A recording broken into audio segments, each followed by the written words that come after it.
So the Dolphins have hired former Bears offensive coordinator Adam Gase. Um, Still not sure how to feel about it yet, honestly. He wasn't the guy that I wanted. I wanted to get either my top candidate. I wanted to get Matt Patricia because I feel like he's done the most with the least.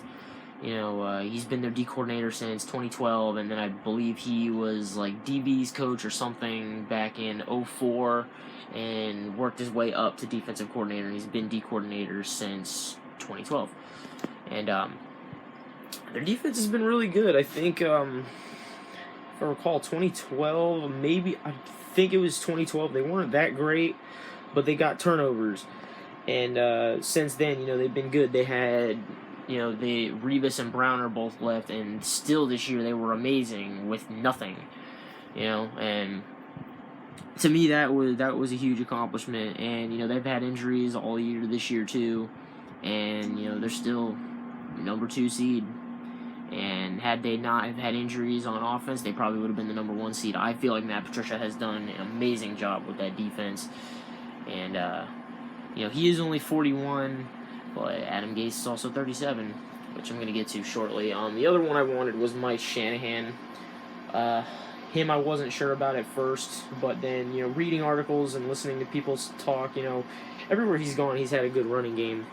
So, and his offensive line has been good, so I feel like maybe he could have come into Miami, and maybe he could have,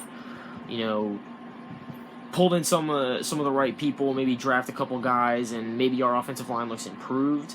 And then maybe we can see what Lamar Miller does. I'm not a huge Lamar Miller fan as it is. A lot of fans bicker and they complain and they wonder why he only gets about 10 carries a game when his production is good. Well, his production is good against teams that aren't very good. It's and in the times that he does get like those 10 carries, they're for not a lot. And he breaks tackles sometimes, but it's not all the time. Most of his yardage that he gets, I see, is from the offensive line. His 5 yards a carry he gets is all offensive line. That's just what I see. I don't see very many cuts and things like that. But again, our offensive line isn't that great anyway, so who knows? It could be some of that. I think, personally, I like Ryan Tannehill. I think that with the right stuff around him, he is the answer. Another thing that I think Miami fans struggle with is that not everybody is Dan Marino. There aren't a bunch of Tom Brady's out there. There's not a lot of Peyton Mannings out there. Those guys don't just grow on trees. And Miami just feels like we're going to have a quarterback like that just fall into our laps. And it's not going to happen. It's not. And, Ryan Tannehill, to me, I think is good enough to win a Super Bowl. I look at teams like the Kansas City Chiefs, and they have everything figured out. They got the running game. They got the defense. They are not necessarily stacked with elite, great players. They just have a lot of good players, and they have a coaching staff that is able to put them together and is able to play to their strengths and not let Alex Smith throw the ball 50 times a game, because they're not going to win. They're not going to be successful if they do that. So, but anyway, the Mike Shanahan thing, yeah, so I feel like with the right offensive line and a decent running attack, Ryan Tannehill could do something. So I figured Mike Shanahan would be the guy for that. But so instead we get Adam Gase, which I have mixed feelings about. I'm not going to be like everybody else and stick a fork in the guy and say that we're done and we're screwed, because I still got to see what he brings to the table, what kind of coordinators he brings in, what kind of players we draft, and things like that. His track record is pretty good. I mean, he was an offensive coordinator. I'm not sure about his history before he was an offensive coordinator for the Broncos, but I know he got the most out of Tim Tebow that he possibly could and took them to the playoffs with the number 1 rushing attack, because, again, he didn't make Tim Tebow throw the ball 500 times a game because Tim Tebow's not a thrower. He had him run the ball. He ran the ball with Willis McGahee, and they had the number 1 rushing attack, and obviously they went to the playoffs with that. And then Peyton Manning got there, and then obviously they were going to run Peyton Manning's offense no matter what.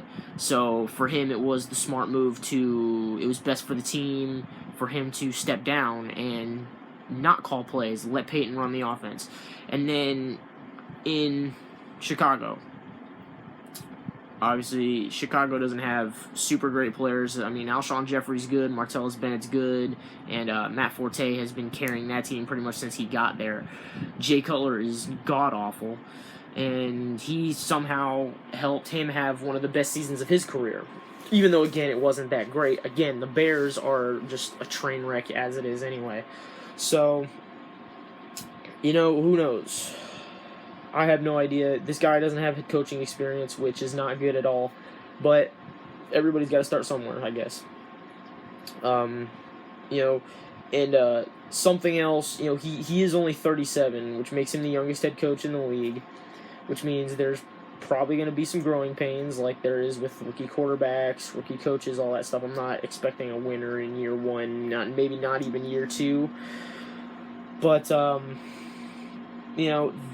but what speaks volumes to me is the fact that he is 37, and people have been talking about him being a head coach since he coached Tim Tebow to the playoffs. And at that point, that was like 3 years ago, he was like 34 at that point, 33, 34. And to be that young and to be talked about as being a head coach speaks volumes to your knowledge of the game. So reasons like that help me feel optimistic. And again, the fact that he's gotten the most out of guys like Tim Tebow and Jay Cutler and things like that leave me optimism. But at the same time, those teams didn't really do much. I mean, they went to the playoffs with Tim Tebow, but they only got past the wild card round, and it was off of a crazy once-in-a-lifetime play that went for an 80-yard touchdown that doesn't happen all the time. So I get that. And then, obviously, let Peyton run the offense, so he didn't really run that offense either. And then the Bears, again, didn't do anything. Again, they don't have a whole lot. So it's kind of up in the air. Again, I'm not sure about it. I'm not super pleased about the signing, but I'm not going to bash it. I'm not going to say it was the wrong call. I'm not going to say he's garbage and things like that before I even get a chance to see what the guy's made of at all. So we'll see what we get in the draft. I have no idea. We have so many holes. I want an offensive lineman so bad because I want people to block for Ryan Tannehill, but we have all kinds of holes. I don't know. Brent Grimes is probably gone. It sucks to say, but I kind of want him gone. I've been rooting for him. The 2 years the 2 years prior to this year that he was here, he had fantastic seasons, and one down season shouldn't qualify you to lose your job, but he's got a big mouth wife, and, it could be because he's getting old, and I don't want to have to sit here and pay the man a bunch of money if he's going to give us production like he did this season. We need linebacker help, too, stuff like that. And Kenny Stills is not that great of a receiver. I know we have Devontae Parker, so I'd say draft a receiver maybe later. And again, I'm not a huge Lamar Miller fan, so for me, our biggest holes are offensive line, linebacker, and corner. I would really, really, really love to see us draft an offensive lineman in the first round, and see what happens from there. I mean, again, linebackers and corners, I don't know which one we need more, to be completely honest with you. I mean, I guess we still have to go through free agency, too. We have to see who we pick up and things like that. But, I guess I should feel optimistic. But I also shouldn't, since considering the Dolphins haven't put together a consistent winner since Don Shula and Dan Marino left. But, again, we can't, as Dolphin fans, we can't throw those kind of expectations on new people that come in, because that's part of Miami's problem, is we keep living in the past. Obviously, I was not around for the Dan Marino and Don Shula years, so I don't know a ton about them. I just, I've read things online, I've watched videos, I have the History of the Miami Dolphins DVD that I watched, so I know all about it, but I obviously wasn't alive for all that, so I don't, But we as Dolphin fans keep living in the past, and we keep thinking that a Dan Marino or a Don Shula is going to come waltzing up, and they don't just grow on trees. They don't. And a lot of people want a head coach that has experience and is proven in this league, and really those guys aren't available. They're coaching on teams right now. Because even as much as I would like to have Mike Shanahan, he's been through 2 or 3 organizations already, so, and the Super Bowls he won were a long time ago, and they were with John Elway, and John Elway was on the tail end of his career. I know that. So it's not to say that he would have been a slam dunk. It's also not to say that Matt Patricia, the guy that I wanted, would have been a slam dunk either, because, as I'm sure most of us know, most New England products that leave don't have the same kind of success that they had. So, who knows? We'll see what happens. Looking forward to the draft. I'm looking forward to free agency. And that's about it. So, this is the end of my first video. Hopefully more to come. And I'll catch you guys later.